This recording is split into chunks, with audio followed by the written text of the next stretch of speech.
లేదని కొంచెం పెద్దవాళ్ళ సహకారంతో అందుకు గుర్తింపు పత్రాలు ఉన్న వీటికి మేము అందరం మీరు చూస్తా ఉన్నాం. మేము లేని సమస్యలు ఎక్కడి నుంచి చూపించగలం? ఏదైనా మాట్లాడితే ఈయన దత్తపుత్రుడు మాట్లాడుతూ ఉంటాను. నన్ను 2003లో ఏదో రాజకీయాలు సరదాగానే రాలా. 2003లో మా నాన్నగారు బతుకున్నప్పుడు ఆ రోజున మా అమ్మగారికి మా నాన్నగారు బతుకుకోవడానికి ఒకటే మాట చెప్పి, నేను భవిష్యత్తులో రాజకీయాల్లోకి వెళ్దాం అనుకుంటున్నాను. దేనికంటే అద్భుతాలు చేస్తానని కాదు, కానీ ఒక అన్యాయం జరుగుతున్నప్పుడు గొంతెత్తకపోతే మనుషులు పెట్టరేగిపోతారు.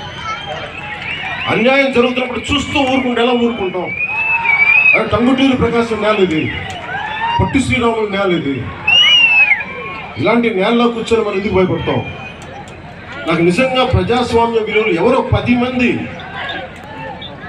డబ్బు మదం ఎక్కి ఓట్లు కొనేస్తుంటే ప్రజలు మా బానిసలు అనుకునే ఎమ్మెల్యేలు కొంతమంది